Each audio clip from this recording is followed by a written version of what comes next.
ओम नमः शिवाय महारुद्राय बाबा धवलेश्वराय बालालिंग महाप्रभु दीपम यदि परम ब्रह्म दीपम यदि जनार्दन दीपाहरत मे पापो पूजा दीप नमस्तुते।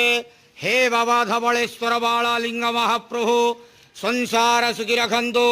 आज आषाढ़ मास शुक्ल पक्ष द्वितीय तिथि शुभ शुक्रवार श्रीगुंडीचारे समस्त श्रद्धालु भक्त मानक श्रीपद करंतु। मनस्कामना पूर्ण करंतु। कर्मक्षेत्रोन्नति करंतु। ग्रहरिष्ट खंडन करंतु। जगतर मंगल करंतु। विश्वर कल्याण करंतु। आपणकर नाम प्रकाश करंतु। सेवकर डाक श्रवण करंतु। समस्त गुआवसा भक्त मानकर मनस्कामना पूर्ण करंतु। बाबा धवलेश्वराय बालालिंगाय नमः। संसार सुखी रखंतु। आनंदे केवार हरि बोलो। आज शुक्ल द्वितीय तिथि शुभ शुक्रवार श्रीगुंडीचारे समस्त श्रद्धालु भक्त मानक श्रीपद करंतु। आनंदे केवार हरि बोलो। हर हर महादेव शिव शंभो। बाबा धवलेश्वराय बाला